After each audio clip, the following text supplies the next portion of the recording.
महीनों की कड़ी मेहनत के बाद अगर राष्ट्रीय स्तर की परीक्षाएं रद्द होने लगे तो छात्रों का सड़क पर उतरना लाजमी है।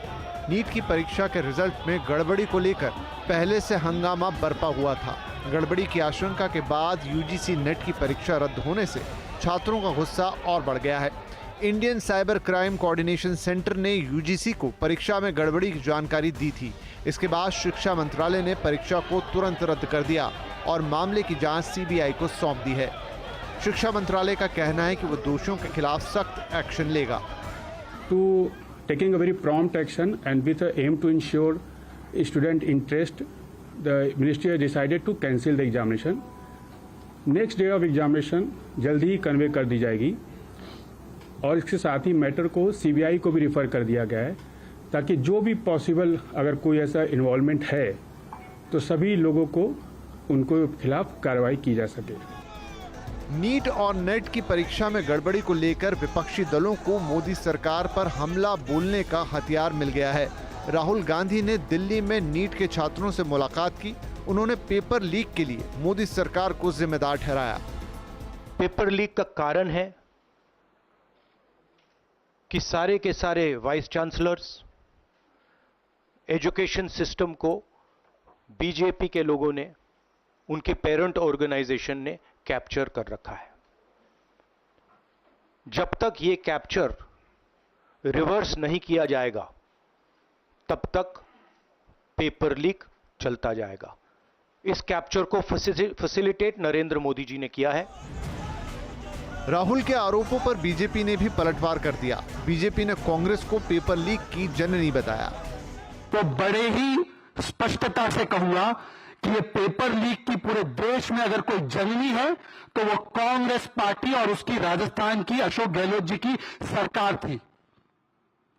राहुल गांधी जी, आप भारत जोड़ो यात्रा की बात कर रहे थे ना। भारत जोड़ो यात्रा में जो राजस्थान में 20 पेपर लीक हुए इनके शासनकाल में, 20, और उन 20 पेपर्स के लीक करने के पीछे जो मास्टरमाइंड थे वो राहुल गांधी के साथ भारत जोड़ो यात्रा में चलते थे। पेपर लीक मामले में आरोपी आयुष और अनुराग का कबूलनामा सामने आया है। दोनों आरोपियों ने पुलिस के सामने दर्ज कराए बयान में माना है कि जो प्रश्न पत्र लीक हुआ वही परीक्षा में आया। इधर बिहार के डिप्टी सीएम विजय सिन्हा ने पेपर लीक के तार तेजस्वी यादव से जोड़ दिए हैं। उनका आरोप है कि नीट पेपर लीक मामले में तेजस्वी यादव के पीए का हाथ है।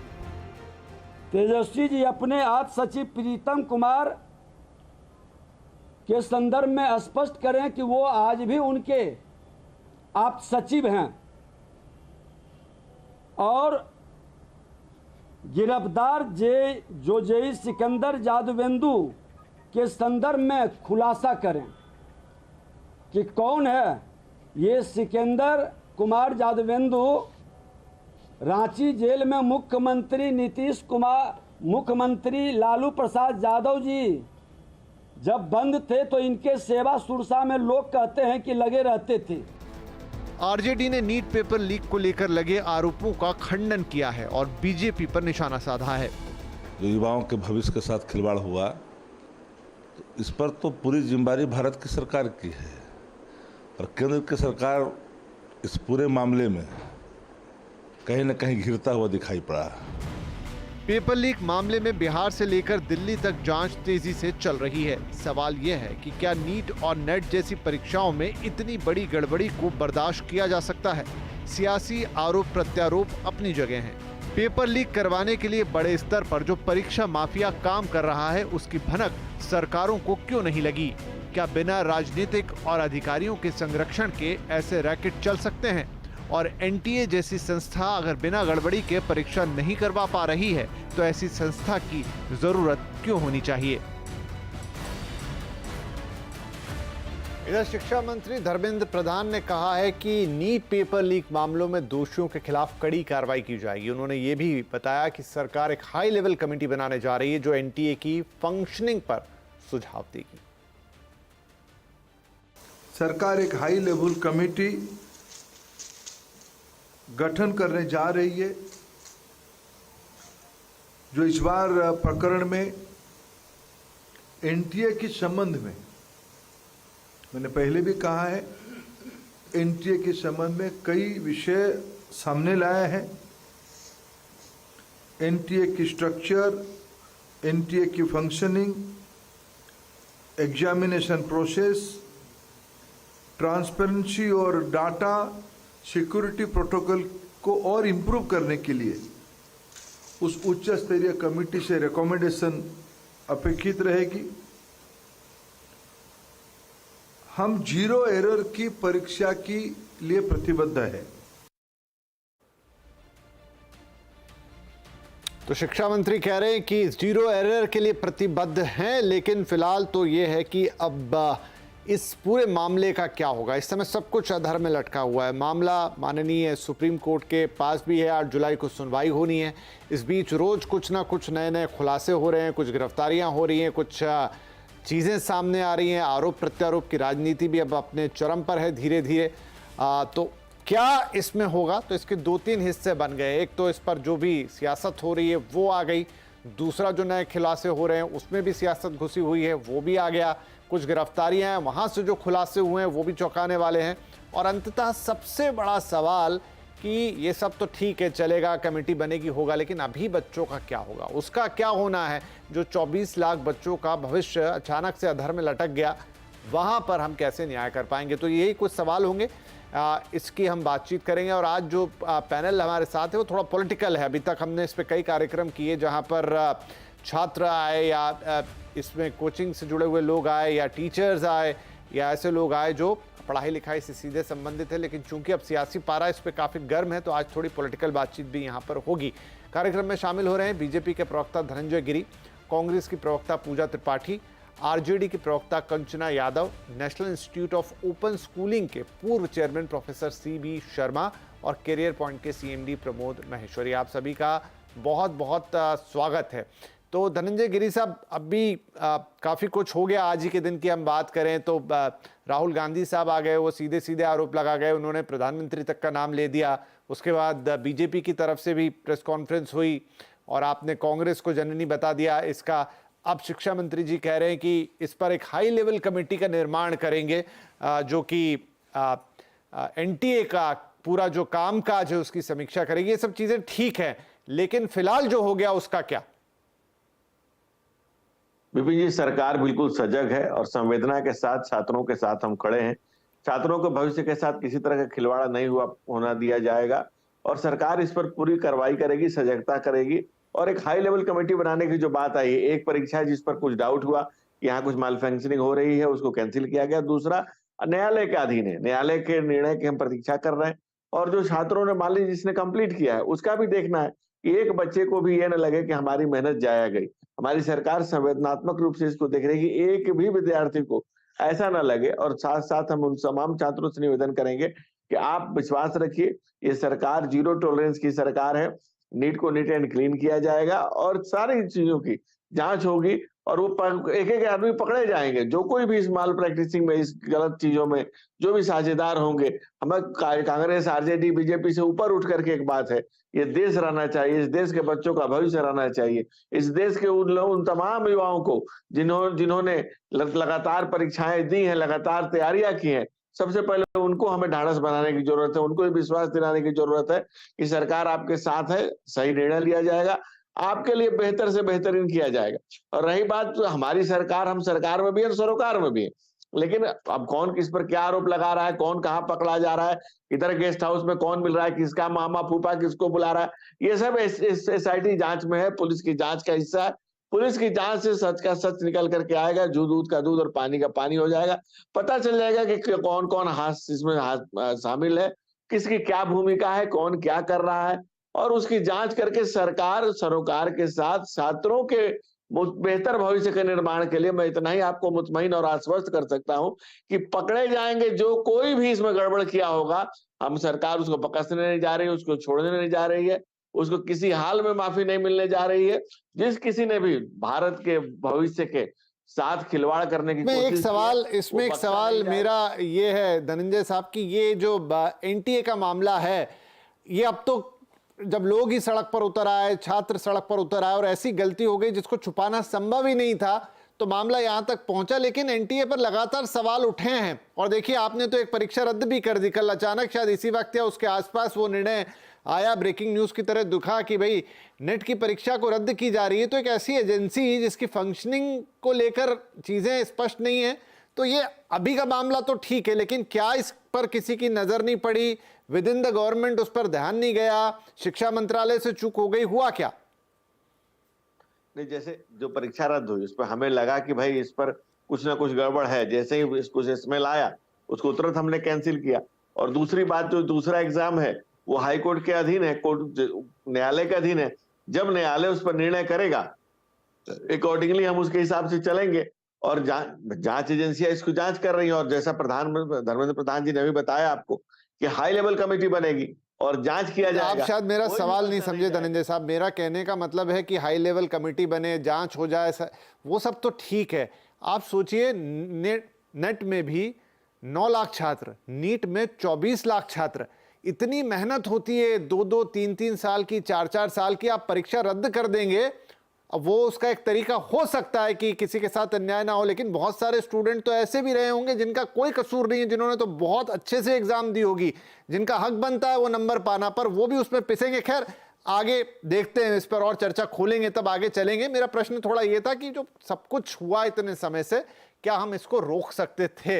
एनीवेज, पूजा त्रिपाठी जी, आज आपकी पार्टी की तरफ से आरोप लगाए गए सीधे सीधे, इनफैक्ट तो राहुल गांधी साहब ने प्रधानमंत्री जी का भी नाम ले दिया, और उन्होंने एक बड़े स्केल पर कि तमाम जो संस्थान हैं, जो इंस्टीट्यूट हैं, एजुकेशनल इंस्टीट्यूट, उस पर नाम नहीं लिया, लेकिन उन्होंने एक ऑर्गेनाइजेशन के लोग बैठ गए हैं और ये सब कुछ बीजेपी सरकार का किया धरा है। लेकिन बात दूसरी जगह से भी आती है। थोड़ी देर पहले जो हमने रिपोर्ट में भी दिखाया, या प्रवक्ता ने भी इनके बोला कि भाई जो गहलोत सरकार थी उसके दौरान भी ये हुआ है।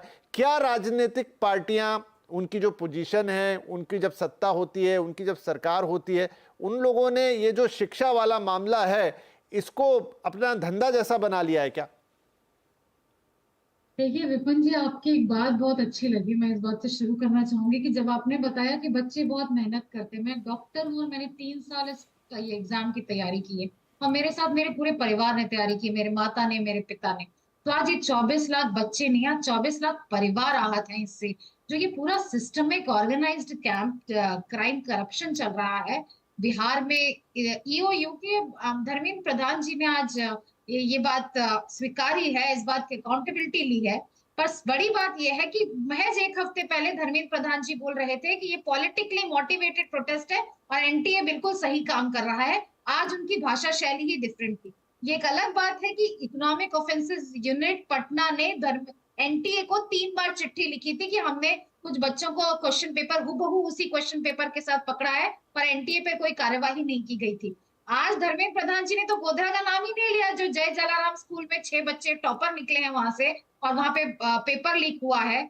63 बच्चे, 7 साल में 8 बच्चों को पूरे की पूरे 720 मार्क मिलते हैं। इस साल 63 बच्चों के, और उसमें 7 बच्चे झज्जर के एक स्कूल से हैं। तो मेरा कहना है कि हाँ, सिर्फ जब धर्मेंद्र प्रधान जी कहते हैं ये एक आइसोलेटेड घटना है, तो ये एक आइसोलेटेड घटना नहीं है, ये हर राज्य से जुड़ा हुआ एक पूरा का पूरा नेक्सस है, और इसकी जिम्मेदारी उन्हें लेनी चाहिए। सबसे पहले तो उन्हें प्रेस कॉन्फ्रेंस देश से माफी मांगने के लिए होनी चाहिए थी, जिसमें उन्होंने लोगों को कहा था कि पॉलिटिकली मोटिवेटेड प्रोटेस्ट है। बच्चे 2-2, 3-3, 4-4 साल विपिन जी तैयारी उन्होंने बोला आज कि वो नैतिक जिम्मेदारी लेते हैं इसकी, कहा उन्होंने। ये वो बच्चे हैं विपिन जी जो इस देश में गवर्नमेंट सीट्स मेडिकल की 54,600 है, और ये वो बच्चे हैं निम्न मध्यम वर्ग से जो इन गवर्नमेंट सीट्स के लिए फाइट करती हैं। देखिए, रईस का बच्चा तो 32 लाख में पेपर भी खरीद लेगा और कोई लूप होल बना लेगा, पर जब सिस्टम टूटता है, पर जब सिस्टम में इस तरह की खामियां होती हैं, इस तरीके के लोग बैठे रहते हैं, तो सबसे ज्यादा नुकसान उस बच्चे का होता है जिसको लगता है कि शिक्षा उसकी सीढ़ी थी एक बेहतर जीवन की। तो 24 लाख बच्चे हैं, 9 लाख नीट के बच्चे हैं, और सरकार ने सिर्फ लिपापोती की है। चाहे वो ग्रेस मार्क्स का मामला हो, कोई मैकेनिज्म नहीं बताया कि किस बात पे ग्रेस मार्क्स दिए। जिस चीज को, जिस रॉन्ग को अंडू करने के लिए सरकार को आगे आना चाहिए था, उसे सुप्रीम कोर्ट आके कह रहा है कि अगर दशमलव भर भी कोई गलती हुई होगी तो आपको इसको आप कैसे डॉक्टर्स लेके आएंगे बाहर। पर सरकार तो हमेशा सिर्फ अपनी पीठ थपथपाती रही, उनको लगा पॉलिटिकली मोटिवेटेड प्रोटेस्ट है। आपने राजस्थान की पेपर लीक की बात की, सब जनता ने तो राजस्थान सरकार को बदल दिया। पिछले 7 साल में 70 पेपर लीक हुए हैं। ये इस देश की शिक्षा व्यवस्था है, इस देश में जवाबदेही का कल्चर है। हमें लगता है, हमें डिमांड है, और प्रधानमंत्री जी परीक्षा पर चर्चा करते हैं, प्रधानमंत्री जी पेपर लीक पर चर्चा क्यों नहीं करते? वो मन की बात के लिए सजेशंस मंगा रहे हैं ना, तो आज 24 लाख बच्चे और 9 लाख नेट के बच्चे, उनको लिखना चाहिए कि आप पेपर लीक पर चर्चा करिए। यहाँ ये पॉलिटिकल नहीं है, ये सिर्फ ये विद्रोह की शक्ति है, ये प्रोटेस्ट की शक्ति के जब आज 24 लाख बच्चे सड़क पर हैं, आज जब विपक्ष का हर नेता ये मुद्दा उठा रहा है, तब एजुकेशन मिनिस्ट्री को ये संज्ञान लेना पड़ा, तब एजुकेशन मिनिस्ट्री आके कह रहा है कि हमसे गलतियां हुई हैं और इसको सिस्टम को दुरुस्त करेंगे। लेकिन अभी भी परीक्षा के रीटेस्ट करवाने की बात नहीं, जो बच्चों का प्राथमिक मुद्दा है, बच्चों के मुद्दा नहीं, देखिए रीटेस्ट नहीं, यहाँ पर पूजा जी, मैं क्योंकि रीटेस्ट पे एकदम कूद जाना, ये बहुत एक दुधारी तलवार जैसा फैसला होगा और बहुत सोच समझ के लेना होगा कि इसे रीटेस्ट कराएं, इसमें एक पार्ट टेस्ट कराएं, वो आगे होगा। और अभी मामला कोर्ट में है। कंचना यादव जी, अब उंगली उठ रही है आरजेडी की तरफ, तेजस्वी यादव का नाम आ रहा है, उनके पीएस का नाम आ रहा है, इस पे कुछ कहना चाहेंगी आप? और बहुत सारी चीजें हैं जो इशारा कर रही हैं, आप बताएंगी क्या जवाब है इसका? नहीं, जो सवाल आप मुझसे कर रहे हैं, यही सवाल अभी धर्मेंद्र प्रधान जी से भी किसी जर्नलिस्ट ने पूछा था कि क्या बीजेपी का जो यूनिट है बिहार में और बीजेपी का जो यूनिट है केंद्र में, इन दोनों के बीच में कोई समन्वय नहीं है क्या? क्योंकि बिहार में तेजस्वी यादव जी पर आरोप लगा रहे हैं और पीए पर आरोप लगा रहे हैं, और पता नहीं किस पर आरोप लगा रहे हैं, सिर्फ इसलिए क्योंकि जो पकड़ा गया है एक लड़का, उसके नाम के पीछे वो सरनेम है जो किसी भी तरीके से हमारी पार्टी से जुड़ा चलता आया हुआ है या जोड़ा गया है। लेकिन यही जब धर्मेंद्र प्रधान जी से सेम सवाल पूछा गया तो उन्होंने बहुत गोल मोल करके कोई जवाब नहीं दिया, इस पर कोई भी जवाब नहीं दिया उन पर। उन्होंने बस लास्ट में ये कहा कि दूध का दूध और पानी का पानी हो जाएगा। तो मैं इनसे पूछना चाह रही हूँ कि जो अभी प्रेस कॉन्फ्रेंस धर्मेंद्र प्रधान जी ने किया, लगो क्या मतलब इसका निकला? इसका एक कमेटी बनाएंगे, कमेटी जांच करेगी, कमेटी क्या होगी उन्होंने यह भी नहीं बताया। कमेटी को हेड कौन करेगा उन्होंने यह भी नहीं बताया। उन्होंने यह भी नहीं बताया कि किस बेसिस पर 1563 बच्चों को ग्रेस मार्किंग दिया गया, जबकि 2018 का वो क्लैट का जो जजमेंट है सुप्रीम कोर्ट ने दिया था, Disha Panchol versus state of secretary में, वो साफ करता है। कंचना जी, आपके सारे पॉइंट वैलिड है, लेकिन मैंने जो आपसे सवाल पूछा उसका तो बताइए। जी देखिए, ये अनफॉर्चुनेट कहिए, फॉर्चुनेट कहिए, बीजेपी का एक बहुत अच्छा तरीका है, इनके पास शासन है, इनके पास प्रशासन है, ठीक है, सब कुछ है, लेकिन आरोप किस पर लगाएंगे? विपक्ष पर। भाई अगर इतना ही आपको विपक्ष से प्रेम है तो विपक्ष में बैठ जाइए।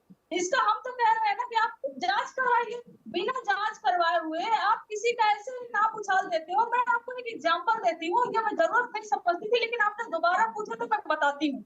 अभी उत्तर प्रदेश में पुलिस कांस्टेबल का पेपर लीक हुआ, नीरज यादव नाम के लड़के का नाम आया और उसको तुरंत लिंक कर दिया गया समाजवादी पार्टी से और अखिलेश यादव जी से। बाद में पता चलता है कि वो तो किसी मिश्रा जी के अंडर में काम करते थे और वो बीजेपी के मेंबर हैं। तो इसलिए कहती हूँ कि इसको टाइम वेट करना चाहिए, इन्वेस्टिगेशन होना चाहिए, दूध का दूध पानी का पानी तो हो जाएगा। किसी का नाम उछाल देने से बदनाम कर साहब अपने रिस्पॉन्सिबिलिटी, अपने अकाउंटेबिलिटी से नहीं भाग सकते। सरकार आप पे आप चुने गए हुए हैं, डबल इंजन की सरकार आपकी। एक पेपर भी 5 साल में 41 पेपर लीक हुए हैं और इसको मिला ले। अनफॉर्चुनेटली या फॉर्चुनेटली मैं फिर बोलती हूँ कि मैं स्टूडेंट नहीं हूँ, मैं नीट में भी अपीयर हुई हूँ और नहीं क्वालिफाई होने के बाद मैं नेट में भी अपीयर हुई हूँ और नेट में मैं पास की हूँ। इसलिए मैं बता रही हूँ यहाँ पर कि ये इतना आसान नहीं होता, ये दोनों पेपर बहुत ही डिफिकल्ट होते हैं। पूरी फैमिली लगती है इसके पीछे, पूरी फैमिली इन्वॉल्व होती है इसमें। आपको इस चीज का पता नहीं चलेगा क्योंकि आपको क्या फर्क पड़ता है, आपके लोग पढ़ते हैं या नहीं पढ़ते हैं, आपके नेता बाहर अपने बच्चों को भेज देते हैं। लेकिन इस देश के जो बच्चों का जो 24 लाख नीट में अपीयर हुए हैं और 11 लाख यूजीसी नेट में अपीयर हुए हैं, उनके लिए कौन जिम्मेदार है? विपक्ष जिम्मेदार है। विपक्ष पे आप लोग टीका फोड़ देते हो। अगर हम लोग आवाज उठाए तो विपक्ष राजनीति कर रहा है, अगर हम लोग आवाज नहीं उठाए तो सब मीडिया कहेगा। ठीक है धनंजय साहब इस पे कुछ कहेंगे? धनंजय जी, बिल्कुल जो कंचना जी कह रही हैं हम वो कर रहे हैं। वो कह रहे हैं कि आप डबल इंजन की सरकार है, आप जांच करिए, हम जांच कर रहे हैं। जांच करने में गेस्ट हाउस में जो जो आदमी है वो वैसा तो नहीं कि भाजपा का मेंबर और इसका मेंबर, वो तो पीए था, प्रॉपरली पीए था तेजस्वी जी का, और वो सामने आ चुका है। तेजस्वी जी का पीए था, उनके कहने पर गेस्ट हाउस, वो कह रहा है कि मेरे फूफा ने मुझे बुलाया, कहा कि ऑल सेट एंड डन है, मैंने इतना पैसा दिया, मुझे लिया गया, और मैंने इनके कहने पर मुझे इन्होंने रुकवाया, इन्होंने पेपर दिया। तो ये कोई आज का थोड़ी है भाई। अब अगर आरजेडी की आप बात करेंगे तो लालू जी 4 मामले में सुप्रीम कोर्ट से सजा याफ्ता है, तो उसके बाद क्या की जाए। दूसरी बात, तेजस्वी जी पर 12 लोगों ने एफिडेविट किया है कि नौकरी के बदले में जमीन मकान दुकान लेकर के रखे हुए हैं। ये सारे एफिडेविट कोर्ट में जमा है, और बयान करिए कि हम आपको समझ में नहीं आएगा। अरे भाई, तेजस्वी जी को समझ में नहीं आएगा, नौकरी का धंधा करना पुराना कर उनका फंदा है, ये उनका खानदानी चला रहा है। तो मैं उनकी बात नहीं कर रहा हूं, मैं अभी सीरियस बात कर रहा हूं। मैं इस देश के बच्चों के भविष्य पर बात कर रहा हूं। हमारी चिंता नहीं है कि लालू ने कितना लूटा है, हमारी चिंता केंद्र में वो नहीं है। हमारी चिंता केंद्र में नहीं कि तेजस्वी के गले में 1 दर्जन जमीनों और प्रॉपर्टियों की माला लटकी हुई है, वो हम अभी बात नहीं कर रहे हैं। हम बात अभी ये कर रहे हैं, संवेदनात्मक बात कर रहे हैं, देश के भविष्य की बात कर रहे हैं, 25 लाख छात्रों का भविष्य की बात कर रहे हैं। हम चिंता उसकी कर रहे हैं, बिहार को लालू के ललटेन ने किस तरह से लहलहा करके लूटा है और किस तरह से पूरा जला कर खाक किया है, उसकी बात अभी नहीं हो रही। अभी बात ये नहीं हो रही कि लालू जी मुख्यमंत्री और राबड़ी जी मुख्यमंत्री रहते, अपने ही बेटा दोनों को नहीं पढ़ा पाए और बिहार के माथा पर थोप दिए कि लो भोगो, तो वो चर्चा उसकी नहीं हो रही। अभी चर्चा ये हो रही है कि जो पेपर लीक हुए वो जाकर के वहीं ठहरे थे गेस्ट हाउस में, और वो जो अधिकारी हैं वो तेजस्वी जी के पीए हैं, उनके कहने पर वहां रूम बुक हुआ, और उस लड़का कह रहा है कि मेरे फूफा ने मुझे बुलाया कि ऑल सेट एंड डन है, तुम आ जाओ परीक्षा दो। मैंने पेपर लिया और पेपर सेम टू सेम हूबहू मिल गया। तब सरकार, अब ये काम पुलिस का है, जांच एजेंसियों का है, इस जांच को आगे बढ़ाए, सूत्र से सूत्र जोड़े, एक धागे से निकाल करके। ठीक है। यहाँ पर है भी जो ईओयू यानी आपके बिहार पुलिस के ईओयू हैं, डीआईजी मानवजीत सिंह ढिल्लों, उन्होंने कहा भी है जो पूरी कहानी है बिहार वाली, वहां पर जाके ठहराया, किसने नाम लिखा, सिकंदर हो गया या और स्टूडेंट्स वगैरह जो भी गिरफ्तारियां वहां हुई हैं, वो सब कुछ 8 जुलाई को सुप्रीम कोर्ट में सबमिट करने जा रहे हैं। लेकिन शर्मा जी मुझे बताइए, एक अलग अलग पूरी अखबार, पूरा मीडिया, इनफैक्ट तमाम वेबसाइट डिटेल से भरी पड़ी हैं। अब किसकी स्टोरी कितनी ऑथेंटिक है ये देखना अलग बात है, लेकिन मैं फिर भी वहां से बहुत सारे रेफरेंस निकल रहे हैं। एक वीडियो का जिक्र आ रहा है जो कि 24 मार्च का है, और उसमें एक विजेंद्र नाम का जो व्यक्ति है वो दावा कर रहा है कि देखिए पेपर लीक होगा, पेपर लीक भी हुआ। वो जिन जिन चीजों की बातें कर रहा है उसी के अनुसार वो जिन जिन लोगों के नाम ले रहा है। तो कैसे हो सकता है कि इतनी 40 दिन पहले कोई ऐसी बात करे और वो घटना घटे, उस समय किसी ने संज्ञान नहीं लिया और वो गिरफ्त में है पुलिस की। ऐसा नहीं कि वो कहीं बाहर से वो वीडियो डाल रहा है, बाकायदा मुंह पे गमछा लपेट कर वो वीडियो मौजूद है अगर कोई देखना चाहे तो। देखिए, सबसे पहले तो मैं ये कहूंगा कि ये राजनीतिक रिप्रेजेंटेटिव्स के तू मैं के बीच में एक एकेडमिक स्टैंड लेना बड़ा मुश्किल है, क्योंकि इनके आर्गुमेंट्स अगर आप सुने तो ये डायमेट्रिकली ऑपोजिट हैं। मेरा इसमें जो सोचना है बिल्कुल अलग है। पहली बात जो मैं कहना चाहूंगा कि देखिए, आप एडोलेसेंट से डील कर रहे हैं जो बड़ा ही वोलेटाइल ग्रुप है।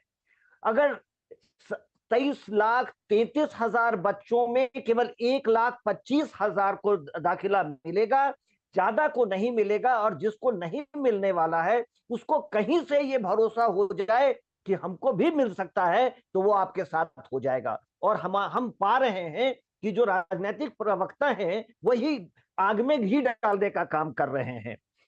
मैं आग्रह करूंगा कि इस मामले को राजनीतिक नहीं बनाया जाए, लेकिन लगातार पार्टियां कर रही हैं, क्योंकि 24 तारीख से संसद का सत्र शुरू हो रहा है। यह मामला बिल्कुल पॉलिटिकल नहीं होना चाहिए। You are dealing with adolescents which is a very very volatile group. नहीं करिए, पहली बात। दूसरी बात, परीक्षा की सैंक्टिटी को बनाना बहुत जरूरी है।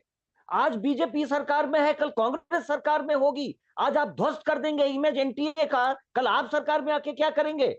आप इतने ऑगस्ट बॉडी को, इतने इंपॉर्टेंट बॉडी को पूरे मेलाइन कर रहे हैं बिना कुछ सोचे समझे। एक लड़की लखनऊ से एक वीडियो जारी करती है, सारे नेता कूद पड़ते हैं उसके पीछे, स्टेटमेंट दे देते हैं कि मैं इस लड़की के लिए प्रश्न करूंगा पार्लियामेंट में पहले ही दिन, और वो पूरा फेक निकलता है।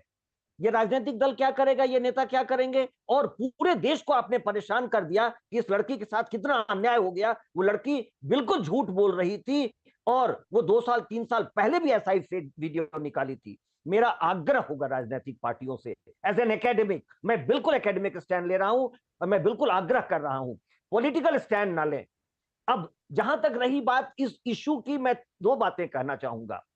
National testing agency should be a professional body. मुझे ऐसा लगता है कि ये ब्यूरोक्रेटिक एडमिनिस्ट्रेटिव बॉडी बन गया है। आपको इसमें जो असेसमेंट और इवैल्यूएशन के एक्सपर्ट्स हैं उनको डालना चाहिए, जो कि जानते हैं। देखिए, आपका हेड ऑफ एनटीए एक डायरेक्टर जनरल होता है, जो एक ब्यूरोक्रेट होता है, वो ट्रांसफरेबल होता है, उसको पता नहीं है असेसमेंट क्या है। मैं असेसिंग बॉडी का नेशनल हेड रहा हूं, मुझे पता है क्या क्या प्रेशर्स आते हैं। और जो आपने प्रश्न उठाया, जब मैं परीक्षा शुरू करने वाला होता था उसके 20 दिन पहले से मुझे उन जगहों से सूचना आने लगती थी, यहां गड़बड़ी होगी, यहां क्वेश्चन आउट होगा, फलाना एजेंट यहां है, वो ऐसा करने वाला है। जब परीक्षा शुरू होती थी, गड़बड़ी एग्जैक्टली ऑपोजिट डायरेक्शन से आती थी। तो मेरा यह कहना होगा कि कौवा कान लेके भागा जो होता है, कि मैं उसके पीछे दौड़ूं और सही में गड़बड़ी कहीं और होने वाली है। सबसे अच्छी बात है, देखिए, नेट की परीक्षा के 24 घंटे के अंदर में माननीय मंत्री जी ने इसको कैंसिल किया, सीबीआई इंक्वायरी दिया। 2 बातें इससे हो रही हैं, पूरे जो आपका कम्युनिटी है एग्जामिनीज का, उस पर उसको ये भरोसा हुआ कि आपकी संस्था अगर गड़बड़ करती है तो सरकार तुरंत उस पर संज्ञान लेगी और उस पर एक्शन लेगी। मंत्री जी का अभी हम प्रेस स्टेटमेंट सुन रहे थे, प्रेस कॉन्फ्रेंस सुन रहे थे। I am full of admiration for this minister. कितनी ह्यूमिलिटी से आकर कहते हैं कि मैं जिम्मेवारी लेता हूं। कौन मंत्री कहता है ऐसा? और जब वो कहता है, पूरे देश का भरोसा उस पर होता है। और उन्होंने भरोसा दिया कि मैं इसका जांच कराऊंगा। जो सबसे अच्छी बात उन्होंने कही, ये कमेटी बनेगी, साइकोलॉजिस्ट की कमेटी होगी, इकोनॉमिस्ट की कमेटी होगी, साइबर एक्सपर्ट्स की होगी, एकेडमिक्स की होगी। और मैं यही चाहता हूं कि एनटीए को एक अच्छी संस्था बनाई जाए, उसमें अगर गड़बड़ियां हैं, अगर उसमें कहीं कोई कमी रह गई है, उसको ठीक किया जाए। एक परीक्षा जरूर बहुत बड़ी परीक्षा है, शायद मेरे मित्रों को यहां पता नहीं होगा प्लेटफॉर्म पर, ये सुप्रीम कोर्ट के जजमेंट के बाद, then I was part of the cab, जब सुप्रीम कोर्ट ने कहा था कि सारी मेडिकल की परीक्षाएं एक बॉडी करेगी और वो एनटीए करेगा, ये सुप्रीम कोर्ट के ऑर्डर के बाद हुआ है। उसके पहले बहुत सारी परीक्षाएं होती थी। एनटीए को निश्चित तौर पर सरकार को उसका एग्जामिनेशन कराना चाहिए, देखना चाहिए कि कहां गड़बड़ी हो जा रही है। और मैं एक बात और कहूंगा, मैं 35 साल से इस प्रोसेस में जुड़ा रहा हूं, कब नहीं हुआ है ऐसा? और जब दूसरी सरकारें करती हैं तो जो अपोजिशन होता है वो उस पर आक्षेप लगाता है। तो ये पार्टी से कुछ लेना देना नहीं है, मिनिस्टर से लेना देना नहीं है, सिस्टम को ठीक करने की जरूरत है। पुनः मैं एक बार हाथ जोड़ करके सारे पॉलिटिकल पार्टी से कहूंगा कि आप संस्थाओं को बनाने में मदद करें, काम करने में मदद करें। उसमें क्या गड़बड़ी है? ठीक है, एनटीए को मैं मानता हूं कि एक ब्यूरोक्रेटिक बॉडी बन गया है, मैं आपकी बॉडी बन गई सारी है, बातों से शर्मा जी बॉडी सहमत हूं। और सही बात है, सिस्टम को दुरुस्त करने की जरूरत है, लेकिन अब इस सिस्टम को दुरुस्त कौन करेगा, ये एक बड़ा सवाल है। तो प्रमोद माहेश्वरी जी, जितनी भी बातचीत हो रही है, इवन अभी जो शर्मा जी कह रहे थे वो भी है कि ये कोई नई बात नहीं है, ये हमेशा से होते आया और थोड़ा सा जिसे कहते हैं ना एक्सेप्टेबिलिटी है इसके लिए कि हाँ ये होता है। लेकिन इस बार क्या हुआ, आटे में नमक की जगह बहुत ज्यादा मिल गया नमक, तो वो बात निकल कर आई, सड़कों पर लोग उतर आए और इसलिए इतना हल्ला हो रहा है। नहीं तो ये एक बैलेंस तरीके से शायद बहुत समय से चल रहा है ये धंधा और चलता रहता है। अब व्यापम भी हमने देखा इस देश के अंदर, उसमें तो कहीं जाने तक चली गई। ये भी है, बहुत कुछ होता है, स्टेट लेवल पर होता है, ये परीक्षा भर्ती, वो परीक्षा, क्योंकि नीट की परीक्षा है, डॉक्टरों की परीक्षा है, इसलिए इतना हल्ला मच गया या इतने बड़े पैमाने पे हल्ला मच गया। क्योंकि आप इस प्रोफेशन में हैं इतने सालों से, मुझे बताइए किस लेवल पर यह चीज है और कितनी गहरी है, क्या इसको एक बार में साफ किया जा सकता है? मैं पॉलिटिकल तो बात नहीं, बट मैं जो एकेडमिक साइड से जो मैंने चैलेंजेस देखे हैं, 2015 में भी मेडिकल एंट्रेंस का पेपर लीक हुआ था। उसके बाद फिर ये एनटीए का जो गठन हुआ, तो एनटीए को इस ऑब्जेक्टिव से बनाया था कि गड़बड़ नहीं हो। मुझे पूरा विश्वास है और मेरे साथ शर्मा जी शायद मानेंगे कि कोई ना कोई प्रोटोकॉल तो होगा एनटीए का, कि रिजल्ट डिक्लेयर करने के पहले जो डेटा आपके पास है उसका आप एक डिटेल्ड एनालिसिस करिए, और वो प्रोटोकॉल जरूर फॉलो होता होगा। तो क्या इस साल एनटीए ने वो फॉलो नहीं करा तो क्यों नहीं करा? इसका मतलब है कि वहां पर बहुत ज्यादा इंटरनली एनटीए के अंदर अपनी मन मर्जी से या कोई वजह से ऐसे डिसीजन लिए जा रहे हैं जो डिसीजन किसी को फेवर करते हैं, और इसकी वजह से एनटीए सिर्फ केवल नीट का एग्जाम नहीं कराता। कल आपने यूजीसी नेट का देखा, उसके अलावा डीयूटी का है, आईएफटी का है, होटल मैनेजमेंट का है, इतने सारे एग्जाम कराता है। तो ये तो सभी एग्जाम के लिए क्वेश्चन मार्क क्रिएट हो गया एनटीए के लिए। तो एनटीए संस्था के लिए पूरा का पूरा जो डिटेल्ड है वो तो आप, जैसे भी आपने बोला कि आटे में नमक, तो वो तो शायद अब सब जगह ही होता होगा। तो विश्वास तो बिल्कुल खत्म ही हो चुका है एनटीए से, और मुझे पर्सनली लगता है कि इसको सही करने के लिए बहुत स्ट्रॉन्ग विल पावर की जरूरत है, बहुत मूलभूत स्ट्रक्चर में चेंज करने की जरूरत है, एक्सपर्ट्स को वहां पे बुलाने की जरूरत है, और शायद जो एग्जिस्टिंग सेटअप है उसमें से कुछ लोगों को वहां से बाहर रखकर वापस दोबारा उसको रिव्यू करने की जरूरत है। इसमें समय लगेगा, असंभव कुछ भी नहीं है। अगर इच्छा शक्ति है तो ये क्लीन हो जाएगा, वरना शायद ये प्रॉब्लम तो हमेशा चलती ही रहेगी, क्योंकि इंडिविजुअल पे कंट्रोल जब तक नहीं होगा तब तक नहीं। और साथ में एक प्रावधान मुझे लगता है आना चाहिए कि जो कल्प्रिट हैं उनको कोई न कोई बहुत स्ट्रॉन्ग सजा का प्रावधान अब हमारे सिस्टम में होना चाहिए, क्योंकि लोग उसमें से एस्केप कर जाते हैं, बच जाते हैं, और उनका कुछ भी नहीं होता, तो उनकी फिर हिम्मत फिर बढ़ जाती है, और बच्चों का बहुत नुकसान होता है, परिवारों का बहुत नुकसान होता है। तो क्योंकि शर्मा सर आपने बहुत अच्छी अच्छी बातें कही हैं, इसलिए एक प्रश्न मैं आपके पास लेकर आऊंगा। देखिए, मोटे तौर पे दो ही चीजें हो सकती है जहां तक एनटीए की बात है, या तो एनटीए में भी भ्रष्टाचार है, या तो तब होगा, और अगर हम उसे क्लीन चिट देते हैं कि नहीं, एक बहुत ही प्रतिष्ठित बॉडी, जो मैं मानता हूं कि बहुत प्रतिष्ठित बॉडी है, उस पर ऐसे सवाल सीधे नहीं उठा सकते, तो दूसरा सवाल आता है उसकी कैपेबिलिटी का, कि क्या वो उसको ढंग से हैंडल नहीं कर पाई। अब इन तीसरी कोई चीज हो यहां पर, तो आप मुझे बताइएगा कि इस तीसरे के अलावा ये एक सिनेरियो बन सकता है जब ऐसी घटना घट जाए, नहीं तो कोई इन दोनों में से तो एक सवाल उठेगा ही उठेगा। देखिए, आपने एनटीए प्रिंसटन यूनिवर्सिटी के मॉडल पर बनाया है और उसको अच्छी तरह नहीं बना पाए हैं। ये अमेरिकन मॉडल है जिसको आपने बनाया, और ये अमेरिकन मॉडल जो था वो एकेडमिक बॉडी है जो एकेडमिकली असेसमेंट को समझती है और उस पर काम करती है। छोटा देश है in terms of number of students, तो वो हैंडल हो जाता है। कोई भी दुनिया की ऐसी संस्था नहीं है जो 23.5 लाख बच्चों का एक साथ एग्जाम करती है। तो आपको एनटीए का कंप्लीट रिव्यू करना चाहिए और उसको रीफॉर्मेट, रीडिजाइन करके और तब काम करना चाहिए। मुझे ऐसा लगता है एनटीए को बहुत बड़ा काम दे दिया गया है जो वो हैंडल करने के सक्षम नहीं है। तो आज जो मंत्री जी ने कहा है कि मैं कमेटी बनाऊंगा जो इसको देखेगा, मुझे लगता है उससे निश्चित जवाब निकल के आएगा, क्योंकि एनटीए नहीं कर पा रही है, ये तो दिख रहा है। हमने मॉडल लाया है, हम उसको काम नहीं कर पा रहे हैं। डेफिनेटली ये अच्छा है कि हम ऐसा एग्जाम देश भर में कराते हैं, लेकिन बॉडी जो है, संस्था जो है, वो परहैप्स कहीं फेल कर रही है, उसको देखने की जरूरत है। और इसमें कोई शक नहीं, ये कोचिंग इंस्टीट्यूट, एग्जामिनेशन माफिया देश में है जो मैनिपुलेट करते हैं, तो उसको आपको हैंडल करने के लिए ये कमिटी ही देखेगी कि एनटीए कैसे इसको हैंडल करे आगे के एग्जाम्स में। जी, अब मेरे जो तीनों पार्टी प्रवक्ता हैं वो पार्टी को तो रिप्रेजेंट करते हैं, लेकिन कहीं ना कहीं पेरेंट्स होंगे, कहीं ब्रदर सिस्टर होंगे, कुछ ना कुछ होंगे। मैं थोड़ा उस एंगल से आपके पास आना चाहता हूं, उम्मीद करूंगा कि आप मुझे उसी तरीके से जवाब दें। पूजा, मुझे बताइए कि ठीक है, ये एक पॉलिटिकल इशू भी बन गया है, और क्योंकि हमारी एक डेमोक्रेसी है तो उसमें पॉलिटिक्स का एक रोल है, और लीडर्स हैं वो एक दूसरे को आरोप प्रत्यारोप करेंगे, लेकिन ऐसी समस्या से, इस तरह की गंभीर समस्या से कैसे निपटा जाए? मुझे लगता है विपिन जी, आपने बोला कोई पेरेंट होगा, मैंने आपसे पहले भी कहा, मैं खुद एक डॉक्टर हूँ। मैं अमेरिका में जब पढ़ाई करने गई थी अपने मास्टर्स, तो वहां पे हमारे बैच में कम से कम नहीं तो 70% इंडियंस थे। ये है भारत की शिक्षा व्यवस्था, ये है भारत का एक्सीलेंस इन एजुकेशन, जिसे पूरी दुनिया में लोहा माना जाता है।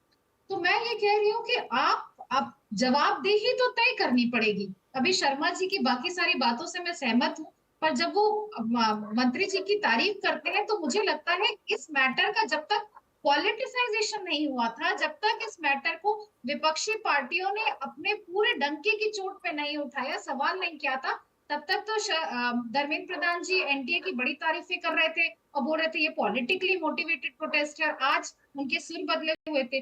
तो मुझे लगता है बात किसी को पॉलिटिसाइज करने की नहीं है, बात है जनता के मुद्दों के लड़ने की।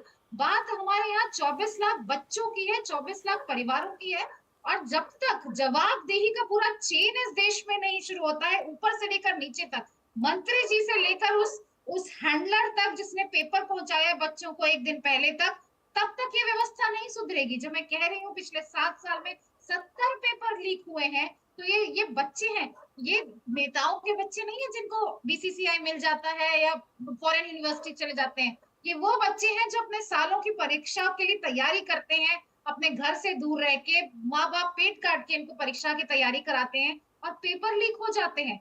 तो सिस्टम ऑफ अकाउंटेबिलिटी जब तक फिक्स नहीं होगी, और यही काम है विपक्ष का, यही काम है पॉलिटिकल पार्टीज का, और जब तक ये मंत्री जी से लेके जो मैं कह रही हूँ हैंडलर तक, हर राज्यों की पुलिस तक, इकोनॉमिक ऑफेंस यूनिट हो या वो एक गोधरा में एक छोटा सा प्रिंसिपल हो जिसके सेंटर पे एक सुबह पहले पेपर अटवा दिए गए थे बच्चों को, ये छोटी छोटी मछलियां नहीं है विपिन जी, ये छोटी छोटी मछलियां वो हैं जिन्होंने केपेबल बच्चों से, होनहार बच्चों से, हार्ड वर्किंग बच्चों से इस देश में सीटें छीन ली हैं और उनको वापस से उसी प्रिपरेशन के लूप होल में वापस फेंक दिया है। तो इस सिस्टम को करेक्ट करने के लिए सबसे पहले जवाबदेही तय करनी पड़ेगी। ये आके कहना कि मैं मॉरल रिस्पॉन्सिबिलिटी लेता हूँ, एक हाई पावर कमेटी बन जाता है, आपको आयरन हैंड से इससे डील करना होगा, क्योंकि अब पेपर लीक एक माफिया बन चुका है, मेनेस बन चुका है। यूपी का पेपर लीक में जिस एजेंसी को दिया वो फरार हो गया, उस पर कोई एक्शन नहीं हुआ। वो गुजरात का व्यक्ति फरार हो गया और किसी ने उसे पकड़ने की जहमत नहीं उठाई। और यहाँ से फिर आप ये कहकर इसको प्रेस कॉन्फ्रेंस में आइसोलेटेड इंसिडेंट नहीं कर सकते, क्योंकि एक सेंटर पे कम से कम 250 बच्चे होते हैं। तो ऐसे तो मेरे पास 4 सेंटर्स के नाम है, झज्जर हो, गोधरा हो, पटना हो। तो ये चीजें हैं जो सामने आ गई। इकोनॉमिक ऑफेंस यूनिट उस दिन वहां पे छापा। देखिए पूजा जी, इसीलिए मैंने पहले भी बोला था और मैंने आपसे एक थोड़ा सा नॉन पॉलिटिकल आंसर, खैर वो आपकी भी मजबूरी है कि आपको देना पड़ेगा अपनी लाइन पर, लेकिन अब अगेन मैं फिर राजस्थान का भी जिक्र करूंगा, दैट्स फाइन। लेकिन मैं इस समस्या के हल की तरफ जाने की बात कर रहा हूं। जवाबदेही तो है, नो डाउट जवाबदेही तय होगी, कड़े से कड़ा एक्शन होना चाहिए। धनंजय साहब, मंत्री जी ने प्रेस कॉन्फ्रेंस की है, बोल रहे हैं कमेटी बनाएंगे, लेकिन वो बात सिर्फ एनटीए की होगी। लेकिन देखिए सिर्फ ऐसा नहीं है कि एक नीट का पेपर है और तमाम दुनिया जमाने के पेपर, छोटी छोटी भर्तियों के पेपर, मतलब ये एक चीज है जिसमें पूरा ओवरहॉल करना होगा। जो भर्ती परीक्षाएं हैं, जो चाहे शिक्षक से लेकर डॉक्टर बनाने तक की बात हो, उस पूरे सिस्टम की ओवरहॉलिंग करने की अब लगता है जरूरत आ गई है। उस पर क्या होगा? विपिन जी बिल्कुल, और इसीलिए शर्मा जी ने अगर कहा कि मंत्री जी ने आकर कहा कि मैं इसकी मोरल रिस्पॉन्सिबिलिटी लेता हूं, तो उसकी प्रशंसा इसलिए भी होनी चाहिए कि जब राजस्थान में पेपर लीक हुआ और मुख्यमंत्री के बेटे का नाम आया, उनके मंत्री का नाम आया, तो उन्होंने ही नहीं कहा कि मेरे बेटे को नैतिक जिम्मेवारी लेनी चाहिए, मैं उस पर कोई कार्रवाई करता हूं। तो जब आप सिस्टम को इस तरह से छोड़ेंगे और फिर उसका रोना पीटना करेंगे, तो ये मुनासिब बात नहीं है। चिंता की बात यह है कि संवेदना की बात यह है कि जो बच्चे हैं वो भारत का भविष्य है। वर्तमान में अगर बच्चे डिप्रेशन में ना जाए, उनके साथ खड़ा होना है। सभी राजनीतिक दलों को आग में घी डालने का काम नहीं करना है, बल्कि उनको साथ खड़ा होना और उनको बताना है कि हम सिस्टम को मजबूत करेंगे, चाक चौबंद करेंगे, नीट को नीट एंड क्लीन करेंगे और जितनी भी परीक्षाएं हैं आने वाले दिनों में उसको ठीक करेंगे, ताकि आगे से हम लोगों ने परीक्षा के अवसर को भी 2 बार कर दिया कि साल में 2 बार बच्चों को एग्जाम देने का मौका मिलेगा। दूसरा, जो हमारे प्रवक्ता जो आपने दिखाया था शुरू में कि कांग्रेस की जर्नी है, उन सब बातों को छोड़ देते हैं। लेकिन अगर मुख्यमंत्री का बेटा किसी स्टेट में अगर इसमें शामिल होता है और उसकी नैतिक जिम्मेवारी भी नहीं ली जाती है, तो नैतिकता तो खैर है नहीं कुछ राजनीतिक दलों में, उसकी भी बात को छोड़िए। सवाल आज ये उठता है कि किस तरह से हम खड़े हो, किस तरह से बच्चों के साथ खड़े हो, किस तरह से देश के साथ खड़े हो। ये राष्ट्र का मामला है, राष्ट्र के आने वाले भविष्य का मामला है। इस देश के जो छात्र हैं, जो बच्चे हैं, वो आने वाला कल का भविष्य है। इसलिए हम उनके साथ संवेदनात्मक, सृजनात्मक रूप से खड़े हैं और जो जांच प्रक्रिया चल रही है उसमें सारे लोग निकल करके आएंगे। देखिए, ये लीकेज तो पहले से हुआ चलता था, लीक चल रहा था, अलग अलग लीक चल रहा था। उत्तर प्रदेश में 5 साल में 45 लीक हुए थे 17 से 22 में। उसके बाद से हम एक उसमें एग्जाम की बात करते हैं, लेकिन 45 के एग्जाम की बात नहीं की जाती है जो 17 से 22 तक चले थे। और आज के डेट में मुद्दा यह है कि सब बच्चों को अपने साथ रखना, बच्चों को ढांढस बनाना, उनके साथ जस्टिस होना, न्याय होना। ये हमारी सरकार की सबसे बड़ी प्राथमिकता है, जो हम हमारे मंत्री आकर के जो इंडोर्स कर रहे हैं, जो एड्रेस कर रहे हैं और जिम्मेवारी ले रहे हैं। यहाँ I am responsible, I will make a committee, और वो कमिटी उच्च स्तरीय, हर तरह के लोग उसमें होंगे, जांच की जाएगी, दूध का दूध पानी का पानी किया जाएगा, और जो बेहतर से बेहतरीन होगा वो करने का प्रयास ही नहीं किया जाएगा, बल्कि उसको करके दिखाया जाएगा। क्योंकि हमारी सरकार का ट्रैक रिकॉर्ड ये है कि जीरो टॉलरेंस पर हमारी सरकार रही। आप अगर 10 साल का कांग्रेस के यूपीए का कार्यकाल उठा के देखेंगे यूपीए का, तो घोटालों के घटाटोप अंधेरों में देश करा रहा था। और इस सरकार में पिछले 10 साल में जहां एक भी घोटाले नहीं हुए, एक भी करप्शन के केसेस नहीं हुए, इसमें अगर इस तरह की कोई बात आई है निकल करके, तो आप ये मुतमईन रहें, आश्वस्त रहें कि इसकी जांच होगी। जांच में जो कोई भी जिम्मेवार होगा वो पकड़ा जाएगा, उस पर कड़ी से कड़ी, कठोर से कठोरतम कार्रवाई की जाएगी। और हम लोग आगे से ये न हो, ये सुनिश्चित करने की जिम्मेवारी सरकार लेती है। और शिक्षा मंत्री ने आगे आकर के कहा है कि हम इसकी पूरी जिम्मेवारी लेते हैं, जवाबदेही तय कर। जी जी, इसलिए हम ठीक है। यहाँ पे कंचना जी के भी विचार जानने जरूरी है, क्योंकि ये सवाल मैं तीनों के लिए लेकर आया था। मैम जी, मैं तो मुझे समझ नहीं आ पा रहा है कि मैं हंसूं क्या। भारतीय जनता पार्टी के प्रवक्ता बड़े स्पिरिचुअल हो गए हैं, जिसकी जिम्मेदारी न लेनी चाहिए। स्पिरिचुअल ज्ञान दे रहे हैं कि सब कुछ अच्छा हो जाएगा, सब कुछ कैसे पहले बुरा था, कैसे 10 साल में करप्शन नहीं पकड़ा गया। अरे करप्शन को लीगलाइज करने वाले इलेक्टोरल बॉन्ड के थ्रू करप्शन में ज्ञान देते हो। अरे ये बताओ, जिस पर भी करप्शन का आरोप लगाए, अपने पार्टी में शामिल किया, टिकट दिए, जनता लालू बाबा 4 मामलों में सजा याफ्ता है, चारा चोरी कर गए। अब अगर कोई पूछे, आने वाली पीढ़ियां पूछेगी कि आदमी चारा कैसे खा सकता है, लेकिन सुप्रीम कोर्ट से सर्टिफाइड है। आने वाली पीढ़ियां पूछेगी ना, लालू यादव आदमी है और खाते चारा है, और ये सुप्रीम। धनंजय साहब, एक बार हम अभी इस पे पेपर्स पे ही रहे, नीट पर ही रहे। अभी हम, कंचना जी आपको भी मैं कह रहा हूं, आप इसी पे, मैंने बहुत वैसे निष्पक्ष राय मांगी थी आप सबकी, लेकिन वो बार बार पॉलिटिकल साइड पे घुस जाती है, घुसेगी भी, लेकिन फिर भी कोशिश कीजिए। आप बताइए, जो जिस तरह की बात वो कर रही है, आपको एक जवाब देती हूं। जी सुन लेते हैं धनंजय जी, सुन लेते हैं, कोशिश कर रही है, सुन लेते हैं। जी को जरा बंद करिए। आपको मैं जवाब देती हूँ। एक जमात पैदा हो गया है जो विपक्ष को सलाह देता है, हर मुद्दे पर बोलता है राजनीति न करो। तो विपक्ष भजन गाने के लिए है क्या? अगर यही पर अगर भारतीय जनता पार्टी विपक्ष में होती, स्मृति ईरानी जैसी नेता तो है, चूड़े भिजवा रही होती प्रधानमंत्री को, विपक्ष यहाँ पर क्या भजन करने के लिए और सोने के लिए है क्या? दिल्ली में पानी है। कंचना जी, आरा एक, आप क्योंकि तेज बोल रही हैं तो आपकी आवाज भी गूंज रही है जहां आप बैठी होंगी। अब आराम से बोलिए ना, सब आराम से ही बोल रहे हैं, लड़ाई थोड़ी करनी है हमको किसी से। ये जो जमात में उनको, ये कोई गाली नहीं, जमात जो पैदा हुई है, जो विपक्ष को बहुत ही ज्ञान दे रही है, हर मुद्दे पर इस पर राजनीति मत करो, उस पर राजनीति न करो, उस पर राजनीति न करो, तो विपक्ष क्या करेगी? विपक्ष खाना खाकर सोएगी, भजन गाएगी, नाचेगी। विपक्ष का काम तो ये नहीं। विपक्ष नहीं देखिए, ऐसा करके तो आप उन्हें और हाथ में बोलने का मौका, आप मुझे मुद्दे पे बात कीजिए ना, आप उसमें छोड़िए, आप ये बताइए जो आपके पॉइंट्स हैं, प्लीज। सॉरी, मैं कह रहा हूं कि मैंने मांगा था आपसे जवाब कि इस सिस्टम को हम कैसे क्लीन करेंगे। ये सबकी कलेक्टिव जिम्मेदारी भी है, विपक्ष की भी है और पक्ष की भी है। हम तो आप ही तरफ, जनता किसकी तरफ देखेगी? देश की सरकार की तरफ, और उसी समय उस विपक्ष की तरफ। तो मैं वो वाले पॉइंट जानना चाह रहा हूँ। मैं वही पॉइंट पे एक साहब हंस रहे हैं, जो ये भी शायद दूसरी जमात में आते होंगे, जो विपक्ष को सलाह देते हैं। मैं आपको बताती हूँ, ये पेपर पहली बार नहीं हुआ जो लीक हुआ है। इसमें हर सरकारों की भी जिम्मेदारी थोड़ी थोड़ी देनी चाहिए। और 2004 में जब वाजपेयी जी सरकार में थे, All India Pre Medical Test हुआ करता था, पेपर लीक हो गया। लोकसभा का इलेक्शन था, उन्होंने 15 दिन के अंदर कैंसिल करके पेपर फिर से करा दिया। ये उनकी जिम्मेदारी थी और प्रेशर भी था एक इलेक्शन का। 2013-14 की बात है, Uttar Pradesh pre combined medical test वो लीक हो गया पेपर। अखिलेश यादव तुरंत आए, प्रेस कॉन्फ्रेंस किए, पेपर कैंसिल किए, फिर से 1 महीने के अंदर पेपर करवा दिया गया। मैं इस सरकार से पूछना चाहती हूँ, अगर ये नहीं जिम्मेदारी लेने के लिए तैयार है, तो फिर ऐसे ही नेता को बैठाइए जो कम से कम आगे आए थे, वो वाजपेयी जी जैसे होते हैं। जिम्मेदारी तो मैम आज उन्होंने ली ना, जिम्मेदारी आज उन्होंने बोला कि वो नैतिक जिम्मेदारी ले रहे हैं। चलिए आगे आप उनसे कुछ भी कहिए कि आप ये कीजिए वो कीजिए, लेकिन मैं इसका एक हल पूछ रहा हूं। मैं एक सवाल इसका हल है क्यों नहीं एनटीए कि उस पर्सन को पकड़ा गया जिसने पेपर लीक किया। पेपर नीचे तक तो ऐसे नहीं पहुंचा है। पेपर डेफिनेटली जो एनटीए में जो सिस्टम में है वहां से लीक हुआ, उस पर्सन तक अभी कोई क्यों नहीं पहुंचा। जिस एनटीए में बैठा हुआ जो व्यक्ति पेपर लीक किया हुआ है, जब तक उसको अकाउंटेबल नहीं कराओगे, वहां पर इन्वेस्टिगेशन नहीं होगी। आप 100 लोगों को 1000 लोगों को कैसे कह सकते हैं कि पेपर एनटीए ने लीक किया? ये थोड़ा सा डायरेक्ट हो जाएगा। नहीं, देखिए, हम थोड़ी चीजों के आधार पे बात करें। हमने एनटीए पे सवाल उठाए, लेकिन अब सीधा ये कह दे कि उन्होंने लीक कर दिया, तो ये थोड़ा डायरेक्ट हो जाएगा। Let the police come be, ये बिहार की आपकी ईओ जांच कर रही है।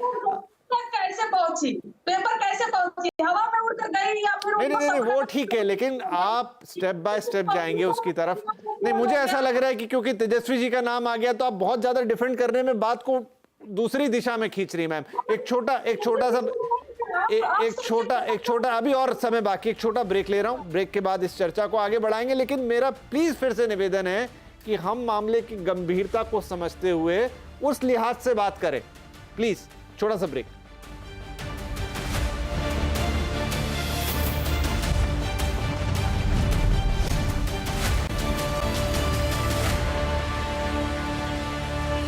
Welcome back. आवाज अड्डा में बात हो रही है नीट परीक्षा की कि अब इस पे सियासत भी जोरों पर है, और दूसरी तरफ वो 24 लाख बच्चों के भविष्य का भी सवाल है। मामला क्योंकि सब जुडिस है तो हमें थोड़ा इंतजार तो और करना पड़ेगा, लेकिन फिर भी कुछ चीज़ों पे बात यहाँ की जा सकती है। हमारे सभी मेहमान साथ हैं। महेश्वरी जी, मुझे बताइए कि एक अब बार बार सवाल उठ रहा है, क्या ये इसका हल होगा, सही हल होगा, नहीं होगा, हम अभी नहीं कह सकते। आगे इसमें सुप्रीम कोर्ट किस तरह का रुख अख्तियार करता है। क्या री एग्जामिनेशन, जो कि एक बार में लगता है कि हाँ ये करा दो अगर सब कुछ क्लीन करना है दोबारा, लेकिन क्या एक सही डिसीजन होगा ये? आप म्यूट पर हैं सर। मुझे लगता है कि जो करंट परिस्थितियां हैं, जिस पर कंडीशन में भी नीट की स्थिति आ चुकी है कि जिस तरह के बयान रिकॉर्ड किए गए, जो दोबारा इन्होंने ग्रेस मार्क्स को विड्रॉ करके कुछ 1563 बच्चों को दोबारा एग्जाम ले रहे हैं, इन सब स्थितियों को देखते हुए और जितना कॉम्प्लेक्स ये हो चुका है उसमें रीनीट ये एक सॉल्यूशन है। रीनीट से ऐसा जरूर लगता है कि जिन बच्चों ने बहुत मेहनत करी उनके जो मेहनत वो बेकार हो जाएगी, परंतु उनके साथ तो ऑलरेडी अन्याय हो चुका है, क्योंकि अगर पेपर आउट हुआ है तो उनके साथ अन्याय हो चुका है। तो अब दोबारा एग्जाम अगर देंगे और प्रिपेयर्ड हैं तो दोबारा परफॉर्म कर लेंगे। तो सॉल्यूशन इस स्थिति में तो अभी यही दिखता है कि रीनीट करा लेना चाहिए, बशर्ते कि पेपर आउट हुआ हो। अगर पेपर आउट नहीं हुआ है तो फिर उसके लिए रीनीट कराने का मुझे नहीं लगता कि कोई ऑब्जेक्टिव रह जाता है। तो इन्वेस्टिगेशन होना चाहिए, और मुझे लगता है कि एनटीए ने एक जल्दबाजी और कर दी है कि जो 1563 बच्चे हैं उनका एग्जाम वो सुप्रीम कोर्ट के डिसीजन के पहले करा रहे हैं। अगर सुप्रीम कोर्ट ने उसको मान लीजिए रीनीट के लिए ऑर्डर दे दिया तो ये 1563 बच्चों को तीसरा एग्जाम देना पड़ जाएगा। तो थोड़ा सा सब्र रखकर, चीजों को समझकर, अच्छी तरीके से वैलिडेट कर ही आगे डिसीजन लेना चाहिए। 8 तारीख तक रुक जाना चाहिए और उसके बाद डिसीजन लें। और एक चीज मैं और जोड़ना चाहूंगा, जो अभी बात चल रही थी, चाइना में गाओकाओ करके एक एग्जाम होता है जिसमें 1,35,00,000 बच्चे इस साल बैठे थे। वहां पर इस तरह की कोई स्थिति नहीं होती। तो मुझे लगता है कि एनटीए को अपनी कैपेबिलिटीज का भी एनालिसिस करना चाहिए कि वो एग्जाम कराने के लिए उनके पास पर्याप्त संसाधन है कि नहीं है, और अगर नहीं है तो उनको बनाए, और नहीं तो फिर कोई दूसरी एजेंसी का सपोर्ट ले। तो ये बहुत इंपॉर्टेंट, क्योंकि जब कोई देश 1,30,00,000 बच्चों का एग्जाम करा सकता है जो कि 9 जून को संपन्न हुआ है बिना कोई प्रॉब्लम के, तो क्या हम 25 लाख और 9 लाख बच्चों का एग्जाम भी ढंग से नहीं करा सकते हैं? नहीं, बिल्कुल। मुझे लगता है कोई दिक्कत नहीं है, देश में कैपेबिलिटीज हैं, टेक्नोलॉजी है, लोग भी हैं। थोड़े समय में शायद ये क्लियर होगा कि एग्जैक्टली प्रॉब्लम कहाँ हुई है। वो हाई लेवल कमेटी बनी है, देखते हैं उसका क्या आउटकम आता है। लेकिन एक सवाल यहाँ पर और है, आपने कहा, आप ही से एक छोटा जवाब इसका दीजिएगा, वो ये कि हमें देखना होगा, लेकिन जो जांच वगैरह इनका एक अपना टाइम है। ऐसा नहीं हो सकता कि वो जांच बहुत ही ज्यादा फास्ट ट्रैक हो जाए। वैसे करने को हो भी सकती है, लेकिन अब जिस तरह से इसके तार जुड़े हुए हैं, अलग अलग शहरों में पकड़ी गई हैं चीजें, तो सबको कोलेट करना होगा। क्या उतना समय हमारे पास है? उस हिसाब से फिर सेशन थोड़ा पीछे चला जाएगा, या फिर अगर 2-4 महीने पीछे जाता भी है तो कोई प्रॉब्लम नहीं है? नहीं, वैसे तो सेशन को कवर अप करा जा सकता है, क्योंकि सेमेस्टर के बीच में 1 महीने का ब्रेक भी होता है और आप थोड़ा एक्सपेडाइट भी कर सकते हैं। तो वो टाइम तो एनटीए के पास या कॉलेजेस के पास होता है, और ऐसे बहुत बार हो चुका है पास्ट में कि जब कोई और रीजन से, जरूरी नहीं है पेपर आउट होने की वजह से, परंतु किसी और रीजन की वजह से भी सेशन डिले हो। जब मैं आईआईटी में सेलेक्ट हुआ था तो उस साल भी आईआईटी दिल्ली के अंदर या प्रोफेसर्स की स्ट्राइक हो गई थी और हमारा सेशन 1 महीने डिले हुआ था और बाद में उसको कवर कर लिया गया, तो सेशन तो कवर करा जा सकता है। परंतु कुछ बातें ऐसी है कि कुछ चीजों को एनटीए ने बहुत जल्दी नकार दिया बिना कोई इन्वेस्टिगेशन करे। जैसे ये जो पेपर आउट करने का जो एफिडेविट है बच्चे का, जो सोशल मीडिया पे मैंने देखा है कि 5 मई को डिटेल आ चुकी थी कि ऐसा ऐसा हुआ है, परंतु उसको ध्यान नहीं दिया। सवाल है ये वैलिड साहब, धनंजय साहब, एक सवाल है जो मुझे पूछना बनता है आपसे कि शुरुआत में ऐसा लगा कि सबके सब डिफेंड करने में जुड़ गए हैं, चाहे वो बॉडी हो, चाहे इवन मंत्री जी ने भी शुरू में आके कहा कि हमें नहीं लगता कि इसमें किसी भी तरह की कोई गड़बड़ हुई है। तो क्यों कुछ ऐसा था कि भाई ऐसा ना हो जाए कि एनटीए का नाम खराब हो या सरकार के ऊपर कोई आक्षेप आए? शुरुआत में ऐसा लगा कि थोड़ा कवर अप हो रहा है उसका। नहीं, देखिए, सरकार जब जिन लोगों के साथ काम करती है, जिस एजेंसी के साथ काम करती है, विश्वसनीयता है, बस उन पर भरोसा है, तभी उनका काम दिया गया, तभी उन अधिकारियों को उन जगह पर लगाया गया। तो प्रथम दृष्टया उन्होंने कहा कि हमें नहीं लगता, उन्होंने कहा, इन्होंने बिल्कुल नहीं कहा कि ऐसा हुआ ही नहीं है। हम लोगों ने कोई ब्रह्मा बनकर के अनाउंसमेंट नहीं किया था, तो उन्होंने ये कहा कि प्रथम दृष्टया ऐसा लगता है ऐसा नहीं हुआ है, ऐसा नहीं हुआ होगा। लेकिन जब जांच की चीजें सामने आ रही है, दूध का दूध पानी का पानी हो रहा है, तो उन्होंने खुद आगे आके कहा कि इसकी जिम्मेवारी लेते हैं और हम इसकी जांच कराते हैं। हाई लेवल कमेटी इसका जांच करके जो निर्णय देगी, जो नतीजे पर पहुंचेंगे, जो एक्सपर्ट्स की राय होगी, जो चीजें निकल करके आएंगी। सबसे बड़ी बात है, हमारे चेतना के केंद्र में बच्चे हैं, बच्चों का इससे जुड़ा हुआ भविष्य है, क्योंकि वो राष्ट्र के धरोहर है। आने वाले कल का निर्माण उन्हीं के हाथों हो रहा है, इसलिए हम उनके साथ खड़े। हम इस पर राष्ट्रीय नीति के लिए चल रहे हैं, ये नहीं कर रहे हैं कि झुंझुना बजाने के थोड़े बैठे हैं, राजनीति करने के लिए बैठे हैं। तो हम अपनी खींच मिटाने की बात नहीं कर रहे हैं। हम इस देश में जो गलत हुआ है, अगर कुछ विसंगतियां हुई है, तो उसको दूर करने के लिए तैयार है, उसको ठीक करने के लिए।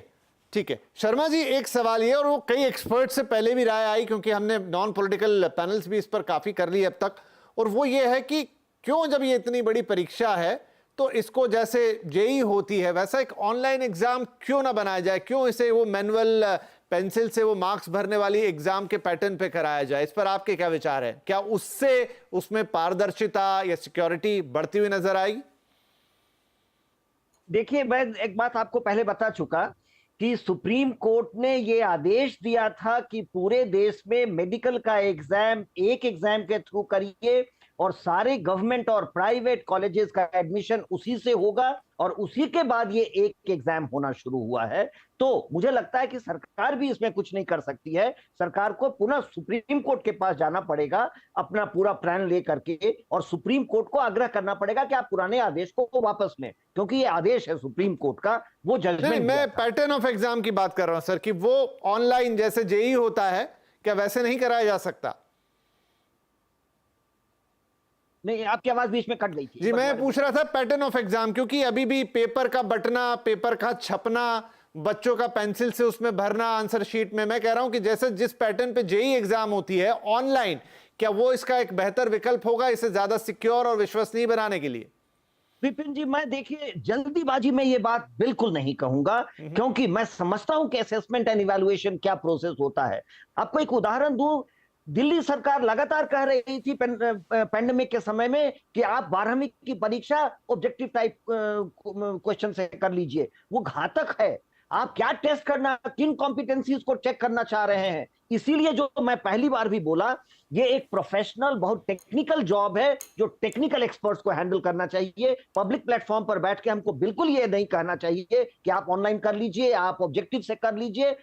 किन कॉम्पिटेंसीज का टेस्ट होना है ये एक्सपर्ट को करने दीजिए, वही। माहेश्वरी जी कुछ कहना चाह रहे हैं? जी सर, एक मिनट आपको इंटरप्ट कर रहा हूं क्योंकि समय कम है। मेरा मानना जरूर है जो ऑनलाइन होना चाहिए। आज जेई मेन और जेई एडवांस में जिस लेवल का कॉम्पिटेंस स्टूडेंट्स का चेक करा जाता है वो भी आज ऑनलाइन हो सकता है, तो जेई मेन का भी हो सकता है, तो नीट का क्यों नहीं हो सकता? क्योंकि पेपर तो ऑब्जेक्टिव ही है। मेंस में 1.5 लाख बच्चे बैठते हैं, इसमें 23.5 लाख बच्चे बैठे हैं। उसको 6 दिन कराया जा, उसको 6 दिन का, क्योंकि सुप्रीम कोर्ट का ये जजमेंट है।